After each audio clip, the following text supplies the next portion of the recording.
Kuya mora, ya ole whaaferika ngai, ele good morning.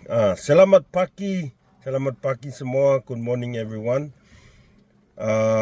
Talofa lava Samoa, se watunu pele, ya lefo e watatou toi au lia mai le nei, aso matango fie, ole aso lua le nei, aso se fulu o Yuni, lua afe, lua lima. Ia o lea ua te ele tu las full matasi, si o matou atunu, ia lea fofta malolo mai ngaluenga, o nei lenga makai mako ngaluenga. Ing koia e ia onga, ia ua koe malolo mai ko saungi fuela, ia le fiafi mo fa moe fa ngau ko le nginga. O ama yoto le nei tu lao le aso, nai wo mapaanga, o lo mawhai o na maua mai pea i al whaasoa a le mus mai whaasoa i so se aso lava e al watu al tatou whaasoa o ama i o tau le nei aso tai tono lo o manuia uma o tau i le alofa ma le anga lei o le atua lo tatou tama whata alo whatu i le soafa manmalo Yesu Keriso i le nei aso ia i woma pa anga mal au mai moa fatalo fatu ia sina se tato tunu mai se lava ia a inga sa le vi ma lole sai fua ia le aise masa salo o lo tau fai tu sai tato i le alofa ma le anga le lei o le atua ia fapupu aku kako fakalo fangi aso nga imta upu e fiololo na imta upu e taonta ta faso ia o le aso sfulu o Yuni. O te langona o lea sa tau moli mawina ai. O ke longar ko akela o kouleo ko moli mawai mto sila ilunga o penga whailang. O le aso le na whailoa loa ia mai ai e le au mamalu o se tatou malo Samoa. Ia le fo ile ingoa o fa matu ma fa maonia mai ai le aso o le tapen penanga o le tatou whainga palota ka ko whainga paloka le la saungi koe kako le ala u fa manino mai ai o le aso luas forfitu aso lulu au kuso whai ai le pre-polling ia o le aso luas furuivo au kusolas falele ia la fatino i loa le tatou palota tele pe ona famamawina pe on tatou tapen pena tu iai tatou malava ai o le mea malia leu ke vai a koe e kusa i marikusia le afionga i le malo soli o le sawa ai le yo o le aso valu o Setema. Ia, e whalau loa, e whai ungar pāroka. Mai le aso luas fuluiva o Aukuso. I le aso valu, o le aso luas fuluiva o tuso le whaatino ina ai le pālota. Le pālota. Ai, sorry. Mai le luas fuluiva i le aso valu o Setema. E koa le leil vai aso. O kau whaanga ioi whai ungar pāloka. Ia ka ilo iai e se kausi la fia mai le amakanga whainga pāloka pesa iai se umi whaapea. Koa le vai aso o kau sa ili ma wha mauku o e whai ungar pāloka. Luas fuluiva au kuso sa ia le valu aso valu Setema sole o fai singa umi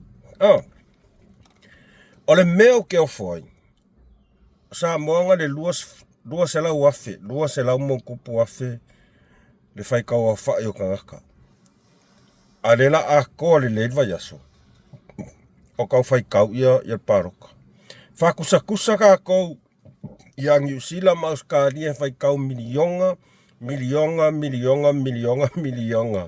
le fai kau a fai o kangaka ai ngai kasia uma whainga paroka, le si aso sau le iunga, lau le iunga. A o leo wa sau I tole. O kere ilo iai, po o lea se fina ngalo o le fionga I le malo malo. Wa laionga ia kuinga mai le val le a koa al vai aso. Whako a maua mai le iunga paroka. Ia. Whai mai a le upu Samoa. E le asa lava le masalo. E whaoso masalo salo ku ainga e whaoso masalo salo kele malo le kungu. Ku ainga whai unga iu ku inga mai a korva yaso. O fea mai le amakanga kaluang kuko kasisi o kako kongu o Samoa. E iai se whainga pāloka a kole vai aso whaakari mos whai unga. Ka ilo iai. Ma o lau ia uaia. E le ai. Mase whainga pāloka Samoa a kole vai aso o moia. Whako asa waileas whai unga le whainga pāloka. E le ai mase mea whapea ngang kupu. O se kaimi mua leo o kupu e se mea whapea. Aso lua iwa whainga pāloka. Ai kongol vai aso se pa iara so valu. E whai ei ia e wha mau kua, e whai unga whainga paroka. Ongi au wala pio lea I la ukat kongunga. O aia koe ngā me kukul vai aso a koa angar ko ngale pea male ngase lua se lau afi ele a koa se a familionga o kangakangu o Samoa. Whai kaua whai kangakangu o Samoa. O se kai mua le ukupuai. Ele ai se ingiang wha maungang a koa se vai aso o whai kau whainga paroka. Ia whaali mai leo so fina ngalo. Po o a whea. A oa ua ia o lau mau. Ele ai se mea whaapea nkupu. Le ai se mea whaapea ngā kupu. Soli. E makau kia. E ese fo ia le. E ese fo ia. O ke le. Ke le whamasingo ele. Ira malo. Au ke ka ilo iai ke ua. Ke ua so ngā avakus whamakalanga. Ai, e obvious ya kako si siram ko vai aku. I ko ai ngā whaai unga ia le uku umai I kapingpenga, ngare kapingpenga ko paroka. Aso rosu fikul pre-polling, aso lua iwa palo kere. Ai, I ko kongol ve aso a koa se ia ngaka ila so valu o se tema. Whaalau loa whai unga paroka. O se kai mua le kare whaasoro piko whainga paroka ka kokongua kupo inge me whapea. Ia, o ai ngai ai. O ai. Ia, ele kere sa ukala. Ai, a waku whai eko whamasingonga. Whaale se tau fina ngalo. I ku ai ngā whai unga ia wa amai ele a malo. A wale upumongia. Ele ai mase mea kupu whapenga. Ele ima se mea ngā kupu whapenga, kalu mai ang kuko kasisi o kako kungu Samoa. Ia, kako karsia ia. Kako karsia ia ia ngei mea, ngei ua, walu, ia, ai kupu mai ingi mea lea mio kongu mai mea pio. Ai, kako karsia ia saungi e kosi o kako kungu I whainga pāloka. Ia, lau karango a kua uia I si o mako I kumalo. Wa o karkongo au ia so skanga kai luonga I kumalo o le kumalo lo kamama le kumalo lo kinga ia o angi sui o kumai ko I kumalo o lo tapena pena e tamo e mai I to tumalo ia o au o te sau mai le tumalo nga ngai fo maunga ngu me la lua le a fia ai sau mai paia sa maunga fangoli I mata vai wharetanga loa ia ma whatuwalu. E whaisi tele o nu. Ia, o te le mai loa ipo e ni sui ese mai sui e lua ia le la saungi ka mo e mai le il whainga pāloka. Ainga le lua sui mau ki ngoa ia le o le kumalo le ama kou o le kumalo le kua se tina. O lea kua o le afionga ia portofa ia tolonga taua so alo si oeli. Alo faifos la mese. Ia o le kamo e mai le vaenga whaufai le HRPP. Ia ngai kamo e mai ai ia le uso ia si oeli.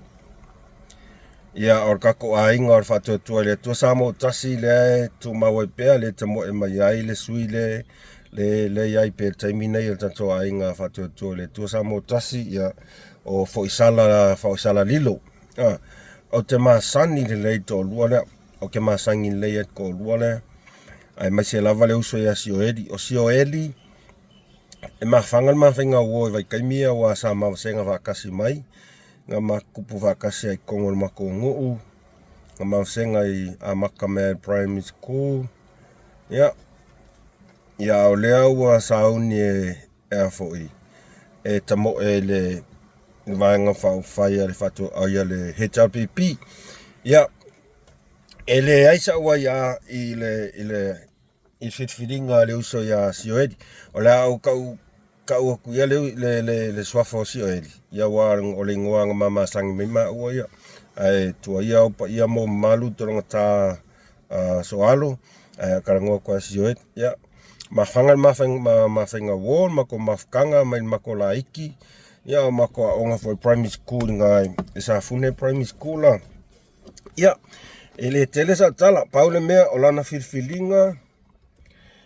Ia, paula utala pauase au kala ia, manuia wal faiva. Manuia fo ilo, tang fai finau mo le tang fai tula mai mo studio se tatu tu malo. A ole upumonia ia waia. O au o te lango malosi lava i le wha atua i le atua Samoa o tas. E iei lo langonga. O kausanga umau kia li Samoa. Kausanga umau kia li Samoa o va ai ngai mako nguu. Ma over ai i le telo swinga talu ona tula i mai le whatuatua le atua Samoa tas. O le pine o lau tala o se o mato nuu lea i mata vaile i aile mato lea lelo. Wha se fulu kausanga o kula i mai le HRPP. Le ai ma se mea e kasi nga whaia. Ai a tau sila i ai. Peia o le masinan te atu nei po o le maue te. Lea na te tala loa ia ai le awala mai le awala si maa e alu i kai e kau lava i le matau le lelo mantua fo yol matau le lelo le mafua mai telo tatu o se tatu atunu ia sina malantuna o ke masangi leia i le awalanga e alu i kai il makopea ma se lau ova ma se lau mika le mamao o le matau le lelo mai le awala. E iai malai ngā masangi ang mako ka alo ai maka alo ka pia i ngā mako laiki. O le mako aleanga e papa whianga le pe sala falafa whianga le e whainga kā i on ka avalenga sau i la wala e alu i kai il mako le lelo. Ai ke wova ai aku i le kālanga mai ngole au wala ngā le maka ngofie moli maua li imwhai pule o la fia anga mta vai. I le fesosoani tele ale poloketi ale miliona. Whawhitai ai le whatuatua le tua Samoa tasi i le te leo la te fesosoani. Ia lali. Ai wa ai e pe anga ksawali lunga ka peka mumu. Te osi sirei. Le matanga o fia au wala si maa wa o ai ka vale wale koe pole ka vale o kai. Mafua mai sea. Mafua mai i le poloketi miliona. E mai tau fo i se o mātou nuu leo o le whangori. Mankua fo i o whangori e whaisia e ngā mawalunga le e ngā a o lalo lava e ila ko vai tā ele. E ila ko vai tā ele. Sa whai ngā fo i ngā fo. Ngā oi ka ngaka. Maore me o le alu lalo a e lunga ula sa le mwhainga o inka avale. E sila i ai kaimingei. Sa waka avale. La kwa sawa ka vale alua kwa kau le vai. Ai sea ole fa manu yanga al polo keki milionga. Kako wa ai mo tangata lau tele. Ele fa peala o fa yaku ai pawal mea ya manguia le alo ko ole uso ya se oli fa moi ila wa ia va ai ise o mato nuu ila o mai tau ma so skai me kala ko silia polea ya fai sto telo along long old fast o fo ya ila o mai tau ai fo ile ule mata vai mantu vai mata vai le sa o la fionga ya va ele le o tu ua le talo fai le tamali oka makaukia le fai pule ilon tula mai fo e uia ina na pu taimi sa tula mai ai na matu ai mole ma winga le makoi ko malo le matango fio tula mai o le fionga ya va ele ya kafi malala malanga va ele ya le ala tula mai le ya fo sala ya ele sa kala pa wal mea wa ia ote lango malosi ile faa tua ile tua sa mo tasi ia manuia tang fainga ale uso ya sioedi ia o I fo ila ile tu malo le o sio tama o fasale anga numela lua o tele o maua po wai se soi ole HRPP te wa se sa tala ai na over ai atu se tasi o uso na sa fa mai ai taimina fai pop konga le HRPP no va ai tu le uso le san na mon ia mai o le la tamo e la le fu le HRPP ia o te malama foi le sa mata o fa tasi foi ia o te le le ia tu ai tangata pa ionga in and out of a prison but o te loa sa mata o fa tasi ia le foi tamo e mai ai ia le tato sui mai le fato tua sa mo tasi ia le fionga ia mangele se kati mangele ia manuia to al faiva manuia ia le to al faiva sa unia tu I fainga paloka ile koe kolma singa al me mariela le kupu ma kaminge so le wasau le kala wa maka inga vea wa maka inga vea wa makua ai fekolo fai uma le sivaenga fekolo fai solo e kawa ngau sui wa uma le skala mai fatu tole tua sa motas kawa ngau aku ila ko HRPP aoi lai faia li mongi mastui li mongi mastui o kawa ngau ale e koe alaku maka okia ia wala e fia asa ngau koe a maka inga vea pea ngo fai aku o ko ainganga ole si moko ole si moko ala koro ole mea makanga lau ala ko silfia le wa uma ngale skala lo ia tato sui mol fast ale wo pupula kusa wakakova ai kako le mama wa makua I le mama ayo kawa ngau sui vai pule kau fai koso mai il HRPP kasiar kala sorry se mea ol makua makanga o yeko inga kanga kasol o iga ke no ai e lau kile mafai se mea lau kele mafai se mea nga fia loko kele mai lumo o penga kwhailangi fa mea la koea mama au koa. Ngale I ve al melo o fai.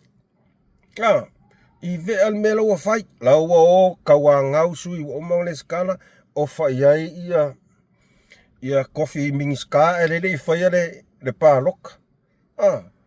Kako wa ai e fai fafa le makanga I lunga o lesi makanga. Or fesiri me malia na leo fesiri akwai. Or ko lua leo stui malimong. O koia nga vaar ko lua lea e kamo mo el fai nga pa loka le la saungi. O le mea ngā le pe e whakaringa kulima pe kau kangu I lalo le ofisa o whainga paroka. A wale upumongi, o kula fongo whainga paroka, e wha mao ngia loa se soli kula fongo ase tangata. E le mwhaion koe ka mo e se whainga paroka. A lea ua makua I sila fia I lunga lalangi ako ama sa mo ako. O ko lua lea.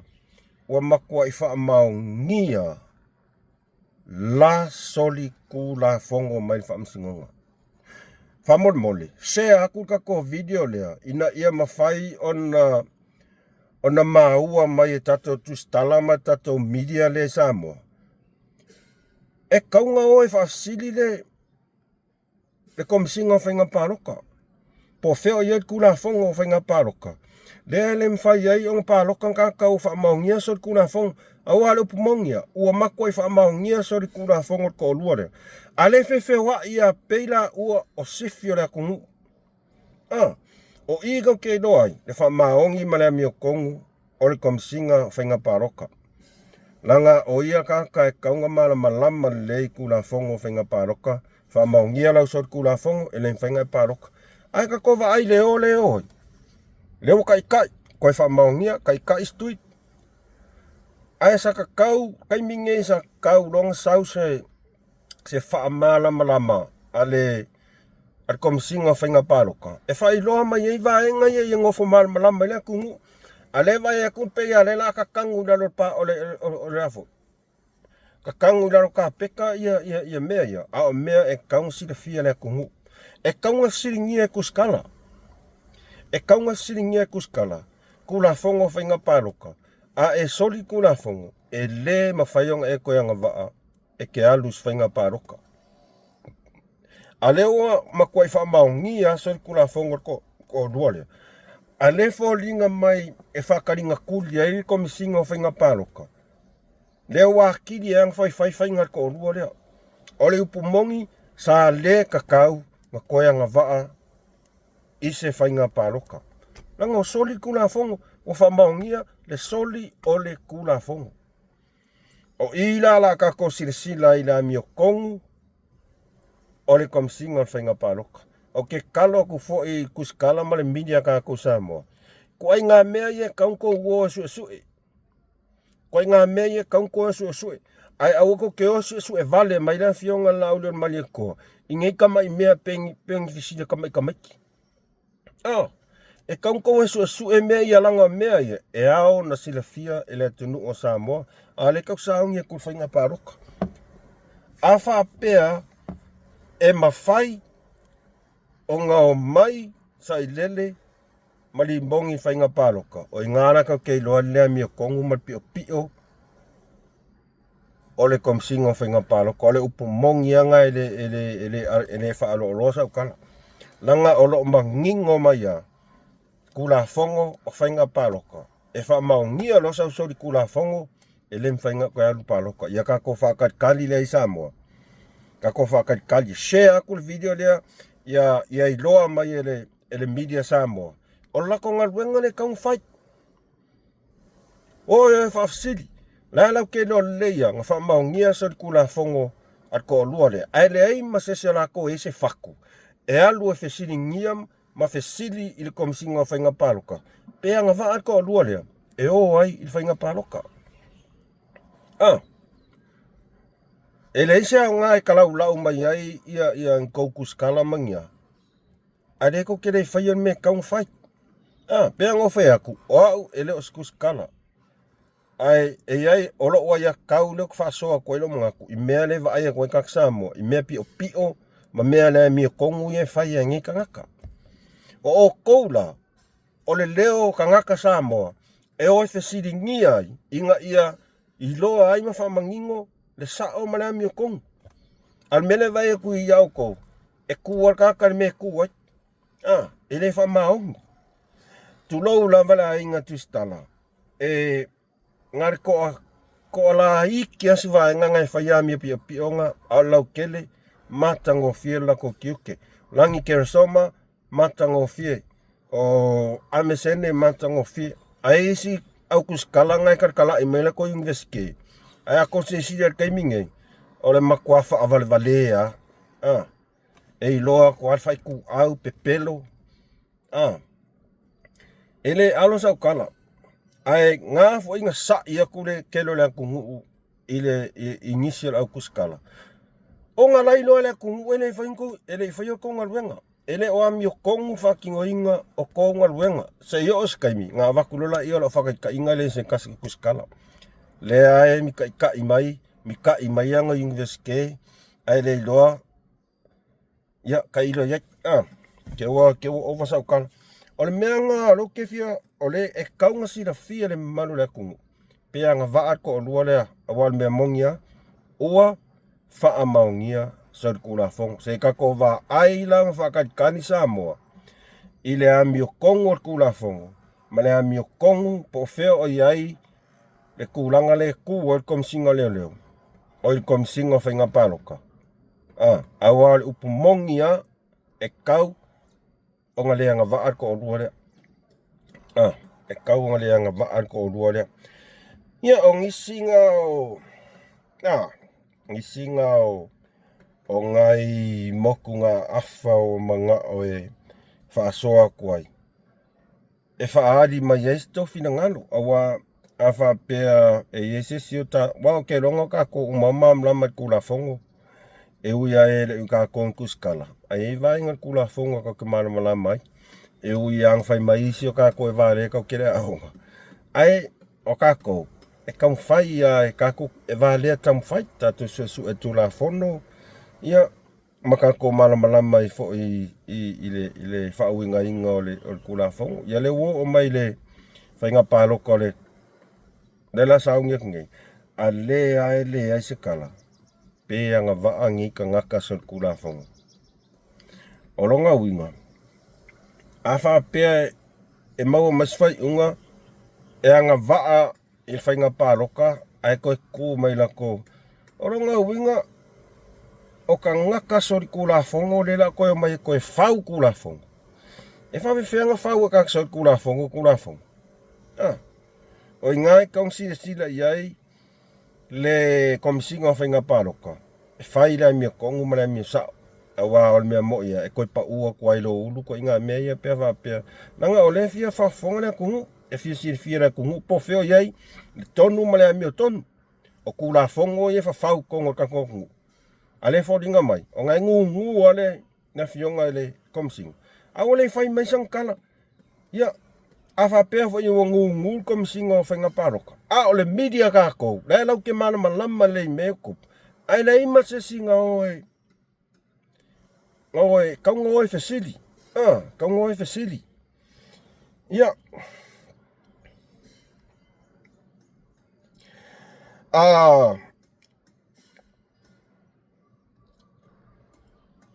E iai se sina e ai sina manatu e fia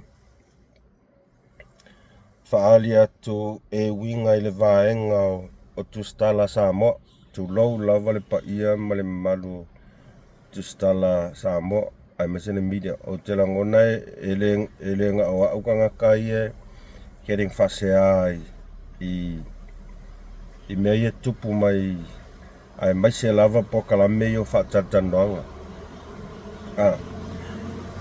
E avakusa o alo mangaku i mea lewa ai i o maka.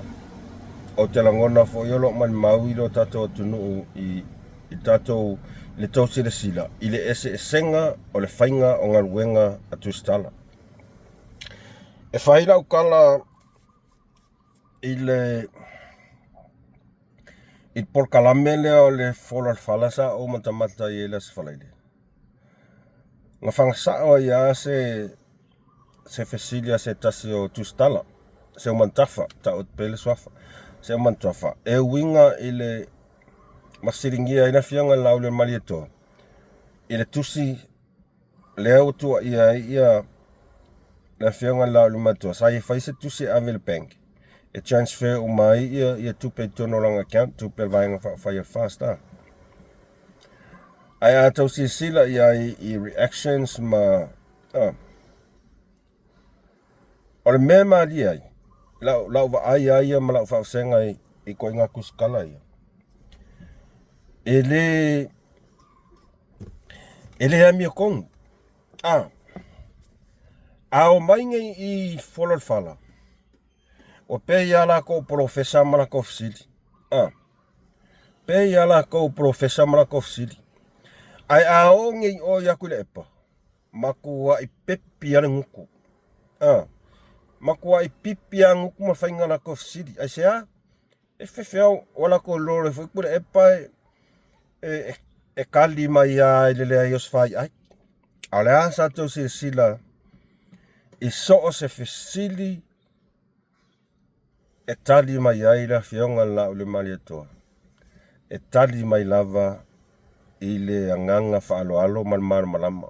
Ngā, ele skala whaku melo whaya koe ngai mo li mau umale malu le atu nu upea au tau sila mai moa nei i le se senga o porkalami.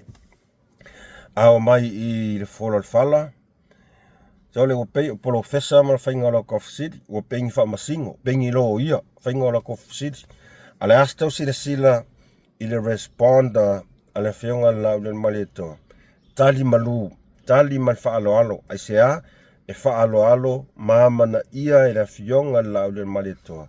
Tiute mga luenga ale autustala ma le media Samoa. E asa ko wa aipe aonge o ya stui. E le tu umama ina estui a. E pala ai e fesili. E ese a fesili. E fesili as. Peo ko inga fesili vanga le. E kau vi whavi i estui a. E whavi i estui. Ia. E ol meanga e kering whasea. Ko el malu le kungu. Nanga. E ngā le lua kou maka. Ai afe maafe tangata Samoa. O lo o mali mau ma mai tau wina. Le whaatino ina. O le tau nonga renga. Awa pia sa tua onga ya onga tustala. Ma tots whaalongia. Ai, e iai code of ethic e kaunga follow ai ia tustala. O weles kuskala. Ai sa singa luenga e kaunga iai. E iai mea ka o policies, code of ethics e kaunga follow ai kuskala. Ia, e uia la e re o aus kuskala. Ai, e kau whinga nginga mai mea o keiloa. Ile tūlanga wha tustala. E tauan wha maoni, e auan wha tu au, aua tu stala o le svaenga longa whale o le pilas al tato whainga malo Samoa. O la tau tau longo i mea moni, ai auan le tau longo i mea whau ma me pero. Peila o le te tasira tu stala. Peila na utala no to i fo i vasan te atu nei. O vasan te atu nei. Sa fai mai ai se wha matalanga re tu stala lava le nei o le ata ua tu pele ingoa.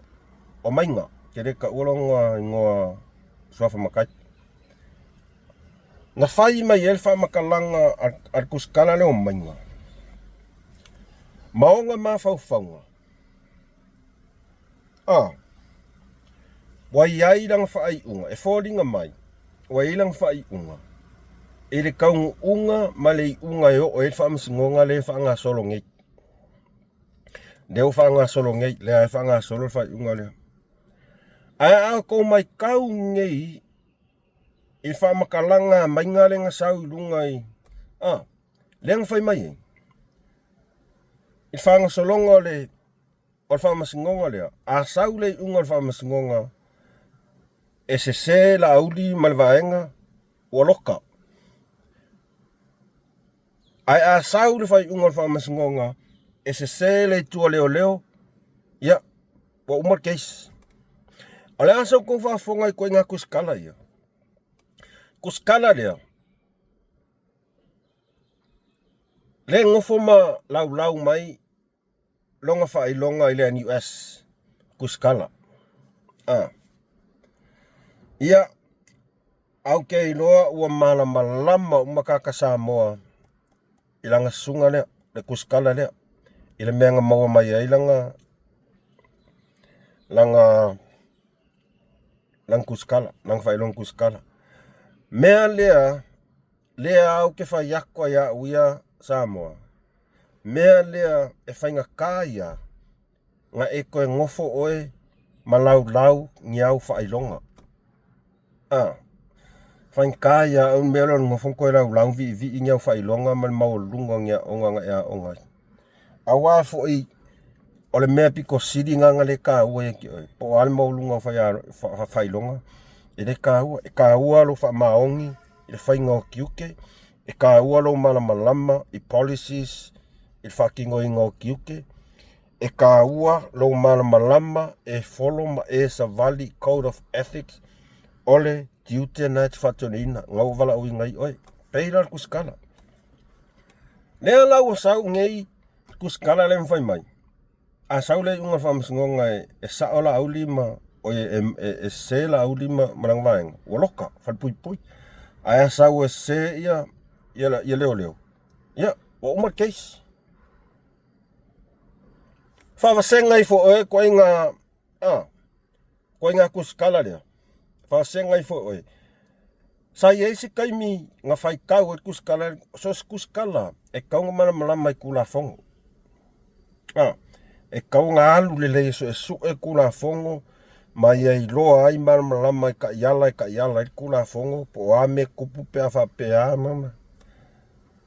Mea ngau whea koe aur kai kala ia maingi ngiau kuspasi mangi a NUS. Awa i lo maua kua i lau kala. E le kore whai lau nau kuskala. Awa e koe sau malangi mai or kuskala e kula miokong. Ngā ka mai kike ele lava. Ya.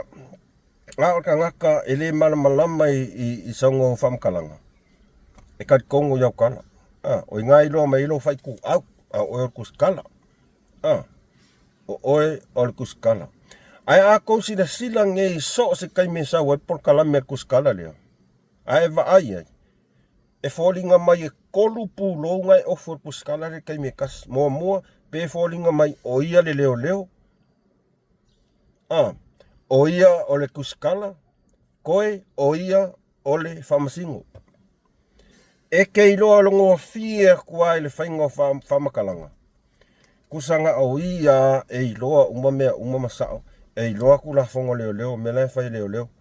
Whai mai e ia whamasingonga. Ia, leo sau whai mai a sela auli waloka. Ai a sela leo umar case. Ia, whamasino o za moe ko inga kuskala ia. Ko inga kuskala ia le kakalai. Ia na oke whaalolongia langa o algaka sa fia kele i tua finene, ma finene, peitai.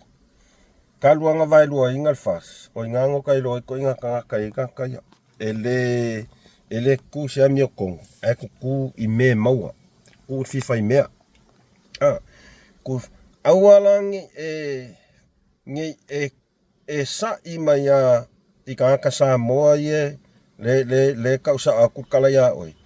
Alanga o le mea ngai ke whaia. O le moli mau keu e whapea ngale lua maka e moli mau ma e iai kangaka o le hafe kaka sa moa. E maua lulunga aku lako whailonga ia oi. Ma e aka mamai aku ia oi. E aka mamai e maua lulunga. Ngai ua onga. Ngai u form 6. O le mea ngā leo ke whai keke ai. O lau sau makakala i mai i tūlanga tau tustala. Ai oi suengi. Ia. No folei oe ma e mawhau i le mea ngamo mai e lau kuspas. Whatustala. Ai. O le afe o tangata Samoa. E maua lulunga o onga e te le lato malama ma lo lato sila fia. E whaavasenga ai le whaatino ina o launga luenga. So whai keke ala whai keke le afoi. Le lau sau e pe ke whakau ke e mai whakau ka wā mai malu le tunu. Ai sila le lei po e sila fia o wha maoni ma tū longa luenga i o ngā tonu. I e malama i le tāua o ngā luenga whatustala, mana media. A e malama iai. Ya. ona fai leo leo tiute male Milton. Ia, ngā lau e koe whaamasingo. Ngau e ngofo ai mwhai unga. O whea ki sau e malau whai unga ngā. A sela auli wa loka, malang vaenga wa loka, a sela leo wa umarkes. O whea ki sau ai malou mana malama whaakuskala ngā. O lou mangaku ngā whaalo ia, oi whaamasingo ngā. Mea o whea koe, wa pei oio se whaamasingo, wa pei oio se leo, a ua kuulaunga luenga ngā ela koe whai, o le kuskala. Ngā kau whaala o sāsa o kala whai aku i lau sunga. Ai pei vai aku. Wa kiri lau, wa makua i malama le sila le kungu in meanga kuai. Ai sea, o lau whai mea, o ngā o meanga ke maua mai kangakanga, a ua le whai lau kiuke malea mia kongu. Pei o se, o stua lalo na malea nganga mau lalo. Ya, Samoa, pauna nai mta upu tatou mana e whaasoa tuane yaso, o te whaamalulu atu malea nganga mau lalo, e whaamangalo mai au na pia whaapeo i ese upu le tau tamali i lau tau whaafonga, ia o le nganga lea vai tau whai e whaasoa atu nai mata upu. E uia o mata upu sa mo umana whaasoa isi. Ai ese au wala no mana o e whaasoa tuai ma wakua i fo ingi mafuanga o le tā ua o le o mata upu nei o mga o e whaasoa kuai. Ai a whaape o le tau tamali i lau tau whaafonga e se upu fo i wala vale. Ia matua o tia te o tau o matua whaitama Samoa, kai tonu lava i ese au ngā o le nei whaasoa. Tātou te patau la i ei foi, ai maise lava tātou tāpena pena atu. I whainga pāloka. Kusa o whaasoa i o ke whaasoa kuai, e leo ke le whaasoa koe unga i kanga kai pāloka i fast, po le HRPP po i lava, ne ai. O mea mongi lava, ma mea o lo wa aia kako maka, o mea o lo kukupu. O lo wa aia kako maka, o lo whaalongo i kako kalinga, o mea o lo kupu. Mea lo kupu. Ia, ngā whai e leo se o skou whai unga, ai whamalulu atu, le nei tū la, share, like, ia ma subscribe i le kako channel, e whamautu ai pēr tātou whaasoa, ma le tātou maftanga i lea aso, ma lea aso, ai manu te leina le whianga i o tau ma nisi o fufuanga, o whi au matiuti o le o tau i le nei aso, ai alofa mai le tua fa manu tele ya te tau fa fetai tele lava le tato au lango mo tau sila fia a to sila ya time te subscribe mai ai o kang siaki an kai me ke subscribe mai ai yo kang lo ko subscribe aku ya kang siaki la channel ai o video ya okay view mo kang like kai ya mai comments so sesi lava o la tu alalo foi malau fa marsi au ya tato le tato YouTube channel aua e te fa vai e inisio no tato o te vai atu a kai lima se lau viewers ongo se lau viewers koi kiki lava o ke fa malosi au fa vai au nge iai fa mai e le fa ua lo ma se aso skas pau wale mea ia lavalo on sai ma oa eke mafau kai au le ai mafau ma mau seki lau jacket fa pe ma singangi yungi fa pe ia ola jacket le po yungi ulai au kuso September au ya September ia wo ole afe subscribers. Ai fa fair ngau o le afe subscribers e mawhai ainga e qualify le monetize. Ko waso se video kong. Ko wale video kongu. Ia ma tag afa peo sau video ke aru ke kawhao le city. O le nai ia pe afa pe tolu minute o video se i tolu anga i lunga. Tols fulu matua i nai a lava. Langa iao ngā fo i le umi o le video.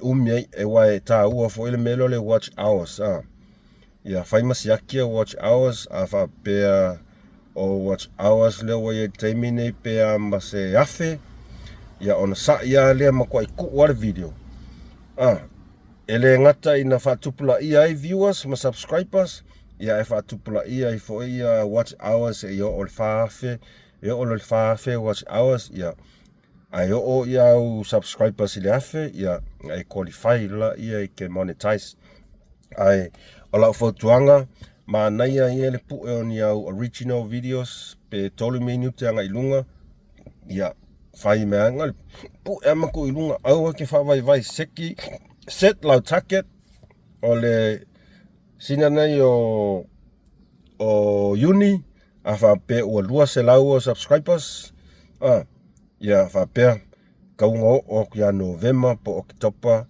ua walaka ile afe po ua o fo le afe subscribers ai fa fe no o le afe subscribers o le ko anga pu ele video maku ilunga pay for ya on fa to mai le usa mana tulde faisau kuka pu el fainga lau kuka o mea ngai piko sidinga fia kai maka fainga lau kuka ava pe faisau kuka fa Samoa po fea la vale tunu o nei lau langi olo e au mauai fa taita inga ava pe nofo i Alaska ia kango faisau fa di fai ia faisau suaia ia matu ai lunga title salmon food in Alaska, how to cooking salmon food in Alaska. O ngā video ngā fia yo o tangata e mai moai. Ia, whātupula ia subscribers ai paula o whamaris au malau tō nalo. Aua e te whaavai. Aua e te whaavai i whamalosi. Aua le fiu ngō fie. Aua le give up ngō fie. Ai ia positive pelo ma fau pe fa pe lava o e nau lava i lau YouTube kusa o fika ku ai melo YouTube o se si fa ponga le o lau income mai i lau ngalwenga pe fa pe ia lo loto tam fai ai mai se lava i la to ia wa pe o lima se lau anga ilunga subscribers walaka mai tonu mai lau tala. O una matala YouTube i le lua suma tasi. Le ai ma se mea nga whai ai. Ai pe tai o sa o mata i le YouTube. Mai wha maulisi au o le uso ia kota mai whale o ia ma le uso ia mana tulei. O le tau sanga nei o Januari. Sa o ke i au koe o mai lo whapea. So le pe ia manga ian melo le YouTube so ale pumonia lo afe no tasi ni faila YouTube le ai ma se mea ke le i ai te ua o maka le usa mana tu le makota sole ia ka kova ai o ka ngaka ia i lo longa le kang fai o stangata mata muli te le pe tai ia Olo mata muli na e to tau mia ia o ilalo ai ia o fai ia o pe o ka masangi an me ole tano atu le malu se tatu atu nu ai te o olo ia Januari tau sangali nei na ole pea ma se fulu man tupu subscribers sa ia talu mai le lua tas moni man fa maoni la upule le fai atu talu mai lua fe mata se siaki kula YouTube ya yang wadi pe nga se fulu mon kupu ya pe le ako fo fulu o subscribers ya o tama fai lo fa pe so kam fai pe ya fai ya vai kwa ya o ai lunga sulima luas fulu o kang lo set lo mala jacket fa pe o la jacket la o June kau sanga ngek masingan ngek ai te wo o le masina o mei masinga ren ke aku ngai nga monetize la u ya ole yo ole ya fo ya yungi ngo manga oe a G vaila la target e monetize o me masinga ke aku ngai nga G vai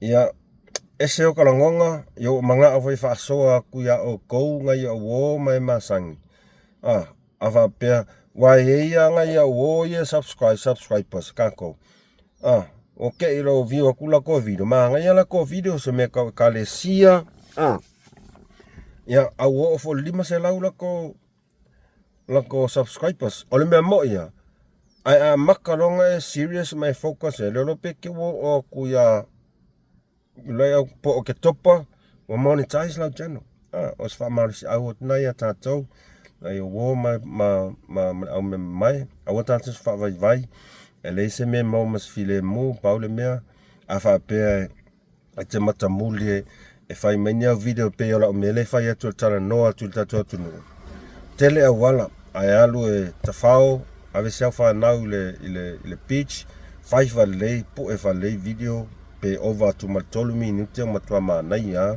fai fa le title ola contents nga ya talai ya send lola ia ngar ko ai lu ke ia lo va ia kulo pe ke o le afe views ole upomonia na ai famaris awot na ya tatou se tatou tunu ai mo time nei fa fetai tele lava sa moa ona ia o malava tatou ai nga fast de nei la langi ato fa tai to mai mo mai ma to ma mai tatou te feloa I fo I se aso I luma fina ngalo tu sa me ngalo e li toe manatua like share ma subscribe ka kon channel alofa anga ele mavae mai le mus mal fa soa ia po Mussolini fa penga manele mai Malaysia nei fa sai fua